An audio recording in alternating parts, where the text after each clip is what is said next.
अचानक रुकने की कुछ विधियाँ। पहली विधि, जैसे ही कुछ करने की वृत्ति हो, रुक जाओ। ये सारी विधियाँ मध्य में रुकने से संबंधित हैं। जॉर्ज गुरजेफ ने पश्चिम में इन विधियों को प्रचलित किया था, लेकिन उसे विज्ञान भैरव तंत्र का पता नहीं था। उसने ये विधियाँ तिब्बत के बौद्ध लामाओं से सीखी थी। पश्चिम में उसने इन विधियों पर काम किया और अनेक साधक इन विधियों के द्वारा केंद्र को उपलब्ध हो गए। वह उन्हें स्टॉप एक्सरसाइज, रुक जाने का प्रयोग कहता था, लेकिन इन प्रयोगों का स्रोत विज्ञान भैरव तंत्र है। बौद्धों ने भी विज्ञान भैरव तंत्र से ही सीखा था। सूफियों में भी ऐसे प्रयोग चलते हैं, सबने विज्ञान भैरव से ही लिया है। दुनिया में ऐसी जो भी विधियां चलती हैं, उन सब का स्रोत ग्रंथ यही है। गुरजेफ बहुत सरल ढंग से इसका प्रयोग करता था। उदाहरण के लिए, वह अपने शिष्यों को नाचने के लिए कहता था। 20 लोगों का समूह नाच रहा है। नाच के बीच ही अचानक वह जोर से कहता, स्टॉप। और जब गुरजेफ रुकने को कहता, तो उन्हें तुरंत और समग्रतः रुकना पड़ता था। जब और जहां रुकने की आज्ञा होती, तभी और वहां ही रुकना अनिवार्य था। उसमें जरा भी हेरफेर या समायोजन की गुंजाइश नहीं थी। अगर तुम्हारा एक पैर जमीन से ऊपर उठा था और एक पैर पर तुम खड़े थे, तो तुम्हें उसी मुद्रा में जम जाना पड़ता। यह बात अलग है कि तुम गिर जाओ, लेकिन इस गिरने में कोई सहयोग नहीं देना था। अगर तुम्हारी आंखें खुली थी, तो उन्हें खुली रहने देना था। अब तुम उन्हें बंद नहीं कर सकते। यह बात दूसरी है कि वे अपने आप ही बंद हो जाएं। जहां तक तुम्हारा संबंध है, तुम्हें सचेतन रूप से ज्यों का त्यों रुक जाना है। तुम्हें पत्थर की मूर्तियों जैसा हो जाना है। और इसके अद्भुत नतीजे आते थे, क्योंकि जब तुम सक्रिय होते हो, नाचते हो, गतिमान होते हो और अचानक बीच में रुक जाते हो, तो जो उससे एक अंतराल पैदा होता है। सभी क्रिया का अचानक बंद होना तुम्हें दो भागों में बांट देता है, तुम्हें तुम्हारे शरीर से अलग कर देता है। अभी तुम और तुम्हारा शरीर दोनों गतिमान थे, तुम अचानक रुक जाते हो। शरीर एक आकस्मिक ठहराव के लिए तैयार नहीं है। तुम्हें अचानक लगता है कि शरीर अभी भी कुछ करना चाहता है, लेकिन तुम रुक जाते हो। इससे एक अंतराल पैदा हो गया है। तुम्हें लगता है तुम्हारा शरीर तुमसे दूर है, बहुत दूर है, जिसमें अभी क्रिया का संवेग भरा है। लेकिन क्योंकि तुम ठहर गए थे और तुम अपने शरीर के संवेग के साथ सहयोग नहीं कर रहे हो, इसलिए तुम उससे पृथक हो जाते हो। लेकिन तुम अपने को धोखा भी दे सकते हो। जरा सा सहयोग और अंतराल घटित नहीं होगा। उदाहरण के लिए, तुम कुछ असुविधा अनुभव कर रहे हो, तभी गुरु ने कहा कि रुक जाओ। तुम सुन भी लेते हो, लेकिन अपनी सुविधा बनाकर रुकते हो। इतने से ही सब बात बिगड़ गई। अब कुछ नहीं होगा। तब तुमने अपने को धोखा दिया, गुरु को नहीं। तब तुम चूक गए। तब विधि का पूरा महत्व ही नष्ट हो गया। जब अचानक रुकने की आवाज सुनाई पड़े, तत्क्षण तुम्हें रुक जाना है। अब कुछ भी नहीं करना है। हो सकता है कि जिस मुद्रा में थे, वह असुविधाजनक थी। तुम्हें डर था कि तुम गिर जाओगे, तुम्हारी हड्डी टूट जाएगी। लेकिन कुछ भी हो, तुम्हें चिंता नहीं लेनी है। यदि तुमने चिंता ली, तो अपने को ही धोखा दोगे। यह जो अचानक मृतवत होना है, यह अंतराल पैदा करता है। रुकना तो शरीर के तल पर होता है, लेकिन रुकने वाला केंद्र है।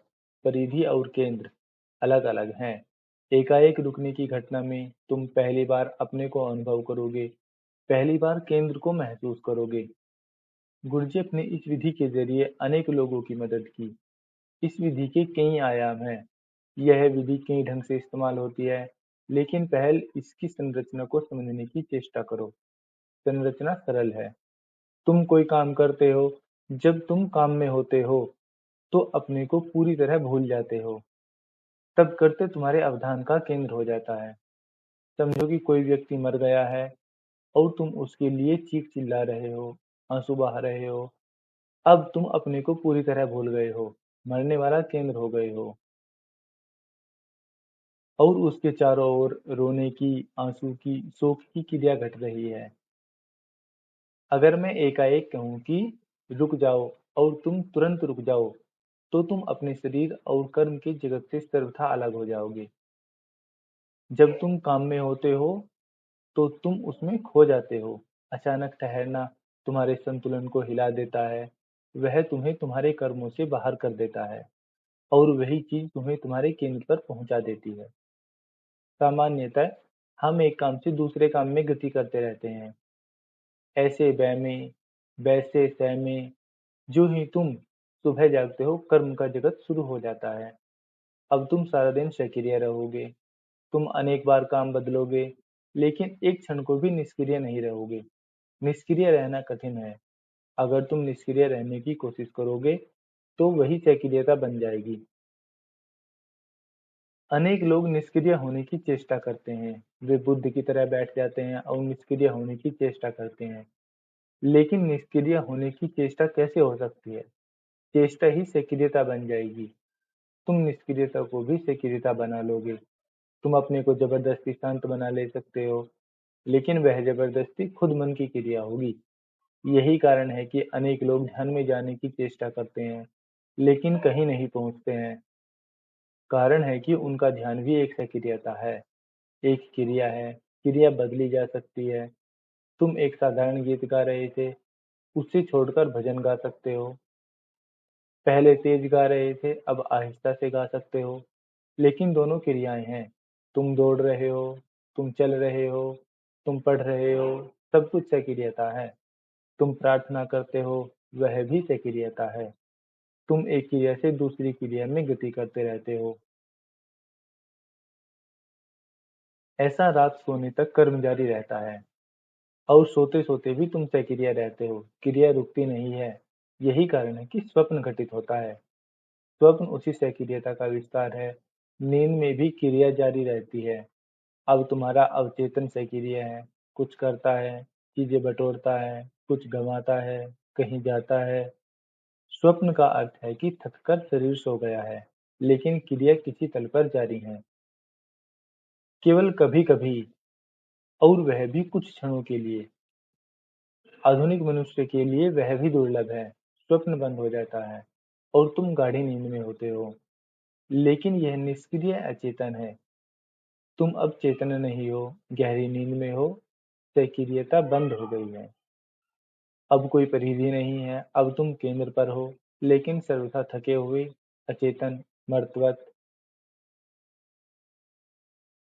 यही कारण है कि हिंदू सदा कहते हैं कि सुसुप्ति और समाधि समान है। उनमें एक ही भेद है, लेकिन यह भेद बड़ा है।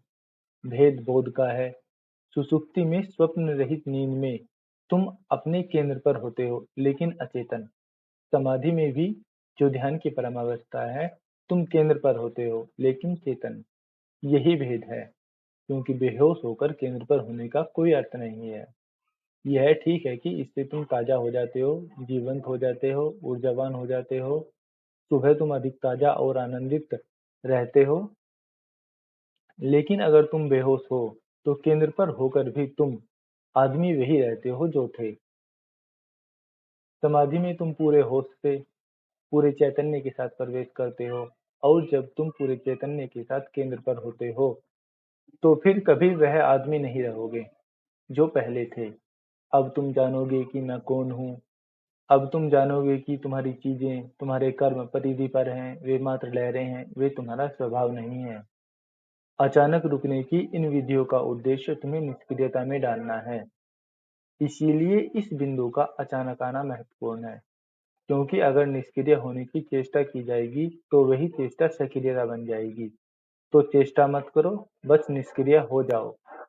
रुक जाओ का यही अर्थ है। अगर तुम दौड़ रहे हो और मैं कहता हूँ कि रुक जाओ, तो तुम तुरंत रुक जाओ। चेष्टा मत करो। अगर चेष्टा करोगे तो चूक जाओगे। यह एक विधि है। जैसे ही कुछ करने की वृत्ति हो, रुक जाओ। यह एक आयाम है। जैसे तुम्हें छींक आ रही है, तुम्हें लगता है कि अब तुम छींकने को हो, एक क्षण और छींक आ जाएगी, तब मैं कुछ न कर सकूंगा। लेकिन छींकने की वृत्ति से पहले, एहसास के साथ ही, जब उसकी पहली पहली आहट सुनाई पड़े, तभी ठहर जाओ। तुम क्या कर सकते हो? क्या छींक को रोक सकते हो? अगर छींक को रोकने की कोशिश करोगे, तो वह और जल्दी आएगी, क्योंकि रोकने की चेष्टा तुम्हें सचेत कर देगी और छींक की उत्तेजना को बढ़ा देगी। तुम ज़्यादा संवेदनशील होगे, तुम्हारा पूरा अवधान वहीं इकट्ठा हो जाएगा और उसी अवधान के कारण छींक जल्दी घटित हो जाएगी, वह असह्य हो जाएगी। तुम सीधे-सीधे छींक को नहीं रोक सकते, लेकिन तुम अपने को रोक सकते हो। क्या कर सकते हो? तुम्हें एहसास होता है कि छींक आ रही है, ठहर जाओ। छींक को रोकने की कोशिश मत करो, बस तुम स्वयं रुक जाओ। कुछ मत करो, पूरी तरह अचल रहो, जिससे श्वास का आना-जाना भी न हो। क्षण भर के लिए बिल्कुल ठहर जाओ और तुम देखोगे कि छींकने की वृत्ति वापस लौट गई, खत्म हो गई और वृत्ति के जाने के साथ ही तुम्हारे भीतर कोई सूक्ष्म ऊर्जा मुक्त होकर तुम्हें केंद्र पर ले जाती है। छींकने के साथ या किसी भी वृत्ति के साथ तुम्हारी कुछ ऊर्जा बाहर जाती है। वृत्ति का अर्थ है कि तुम्हारी कुछ ऊर्जा भारी हो गई है और तुम उसका कोई उपयोग नहीं कर सकते हो। वह ऊर्जा तुम में जब्त भी नहीं हो सकती है। यह सिर्फ बाहर जाना चाहती है, निकास चाहती है, तुम्हें राहत की जरूरत है। और कारण है कि सीखने के बाद तुम अच्छा अनुभव करते हो। एक सूक्ष्म सुख की अनुभूति। क्या हुआ? कुछ भी नहीं। तुमने कुछ ऊर्जा बाहर फेंक दी है, जो व्यर्थ थी, फालतू थी, बोझ थी। इसीलिए उसके निकल जाने पर तुम राहत अनुभव करते हो। तब तुम अपने भीतर एक सूक्ष्म विश्राम की अनुभूति होती है। एक और बात ख्याल में रख लो कि ऊर्जा सदा गतिमान रहती है। या तो वह बाहर जाती है या भीतर आती है। ऊर्जा कभी ठहराव में नहीं होती। यह नियम है। और यदि तुमने नियमों को समझा तो इस विधि का सूत्र पकड़ में आ जाएगा। ऊर्जा सदा गति है। वह या तो बाहर जाती है या भीतर, पर वह कभी अगति में नहीं होती। वह अगर अगति में है तो वह ऊर्जा ही नहीं है और ऐसा कुछ भी नहीं है जो ऊर्जा नहीं है। इसीलिए प्रत्येक चीज कहीं न कहीं गति कर रही है। तो जब कोई वृत्ति तुम में पैदा होती है तो उसका मतलब है कि ऊर्जा बाहर जा रही है। इसी से तुम्हारा हाथ गिलास पर चला जाता है, तुम बाहर गई, कुछ करने की इच्छा पैदा हुई, सब सक्रियता गति है, भीतर से बाहर की ओर। और जब तुम अचानक ठहर जाते हो तो तुम्हारे साथ ऊर्जा नहीं ठहरती। तुम अगति में हो, लेकिन ऊर्जा अगति में नहीं हो सकती। और जिस यंत्र के द्वारा वह बाहर गति करती थी, वह मरा नहीं है, मात्र ठहर गया है। तो ऊर्जा क्या करे? वह भीतर जाने के सिवाय और कुछ भी नहीं कर सकती। ऊर्जा स्थिर नहीं रह सकती। वह बाहर जा रही थी, तुम रुक गए और यंत्र भी रुक गया। लेकिन जो यंत्र उसे केंद्र पर ले जा सकता है, वह मौजूद है। अब वह ऊर्जा भीतर की ओर गति करेगी और तुम क्षण-क्षण, जाने-अनजाने अपनी ऊर्जा को रूपांतरित कर रहे हो। उसके आयाम को बदल रहे हो। तुम क्रोध में हो, तुम किसी को मारना चाहते हो, कोई चीज नष्ट करना चाहते हो या कुछ हिंसा करना चाहते हो। इसी क्षण एक प्रयोग करो। किसी मित्र को, अपनी पत्नी को या अपने किसी बच्चे को प्रेम करने लगो, उसे चूमो, उसे गले लगाओ। तुम गुस्से में थे, तुम किसी को मिटाने जा रहे थे, तुम हिंसा पर उतारू थे। तुम्हारा चित्त विध्वंस के लिए तत्पर था। तुम्हारी ऊर्जा हिंसा की ओर गति कर रही थी और तभी तुम किसी को अचानक और तुरंत प्रेम करने लगते हो। शुरू में तुम्हें लगेगा यह तो अभिनय जैसा है। तुम्हें आश्चर्य होगा कि मैं प्रेम कैसे कर सकता हूँ, मैं तो अभी क्रोध में हूँ। लेकिन तुम मन के यंत्र को नहीं समझते हो। इसी क्षण तुम गहरे प्रेम में उतर सकते हो, क्योंकि ऊर्जा जाग गई है। वह उस बिंदु पर पहुंच गई है जहां उसे अभिव्यक्ति चाहिए। ऊर्जा को गति करने की जरूरत है। अगर इसी क्षण तुम किसी को प्रेम करने लगो तो ऊर्जा प्रेम में प्रविष्ट हो जाएगी और तुम्हें ऊर्जा का वह प्रवाह अभिभूत कर देगा, जिसका अनुभव संभवतः तुम्हें पहले कभी नहीं हुआ होगा। तुम अपना निरीक्षण करो और तुम यही पाओगे। तुम कहते एक बात हो और सोचते बिल्कुल दूसरी बात हो। तुम बिल्कुल दूसरी बात करना चाहते थे, लेकिन अगर तुम सच बोल दो तो तुम किसी काम के न रहोगे। कारण यह है कि समूचा समाज झूठा है और एक झूठे समाज में तुम झूठे होकर ही रह सकते हो। जितने तुम समाज में समायोजित होगे, उतने ही झूठे हो जाओगे। और अगर सच्चे होना चाहोगे तो समाज के साथ तालमेल नहीं होगा, तुम उखड़े उखड़े रहोगे। यही कारण है कि संन्यास का जन्म हुआ। वह झूठे समाज के कारण आया। बुद्ध को समाज का त्याग इसलिए नहीं करना पड़ा कि उसका कोई अपने में अर्थ था, उसका सिर्फ निषेधात्मक उपयोग था। झूठे समाज के साथ तुम सच्चे नहीं रह सकते, और यदि रहे तो कदम कदम पर उसके साथ अनावश्यक संघर्ष करना होगा। उससे ऊर्जा नष्ट होगी।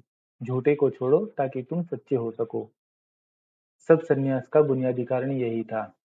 अपना निरीक्षण करो कि तुम कितने झूठे हो। अपने दोहरे मन को देखो। तुम कहते एक बात हो और सोचते बिल्कुल विपरीत बात हो। साथ ही साथ तुम मन में कुछ कह रहे हो और बाहर कुछ और बोल रहे हो। ऐसा किसी झूठी वृत्ति के साथ ठहरने से यह विधि काम न करेगी। अपने बाबत कुछ प्रमाणिक खोजो और अपने साथ ठहरने का प्रयोग करो। सब कुछ झूठ नहीं हो गया है। बहुत चीजें अभी भी वास्तविक हैं। सौभाग्य से कभी कभी प्रत्येक व्यक्ति वास्तविक होता है। किसी किसी क्षण में प्रत्येक व्यक्ति प्रमाणिक होता है। तब रुको। तुम क्रोध में हो और जानते हो कि क्रोध सच्चा है। तुम किसी को नष्ट करने जा रहे हो या अपने बच्चे को पीटने जा रहे हो, वहां रुको। लेकिन किसी प्रयोजन से नहीं। मत कहो कि क्रोध बुरा है इसीलिए मैं रुकता हूँ। किसी मानसिक सोच विचार की जरूरत नहीं है। सोच विचार से ऊर्जा उसमें ही लग जाती है। यह भीतरी व्यवस्था है। अगर तुम कहते हो कि मुझे बच्चे को नहीं मारना चाहिए क्योंकि इससे उसका कोई लाभ नहीं होने वाला है और मेरा भी इससे कोई लाभ नहीं हो सकता है, यह बात ही व्यर्थ है, किसी काम की नहीं है। तो जो ऊर्जा क्रोध बनने जा रही थी वह सोच विचार बन जाएगी। जब तुम सारी चीज पर विचार कर लोगे तो क्रोध की ऊर्जा उतर जाएगी और सोच विचार में प्रवेश कर जाएगी।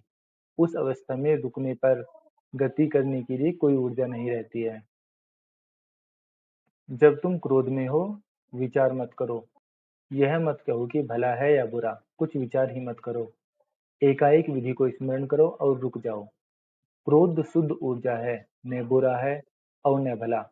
क्रोध भला भी हो सकता है और बुरा भी हो सकता है। यह उसके परिणाम पर निर्भर है, ऊर्जा पर नहीं।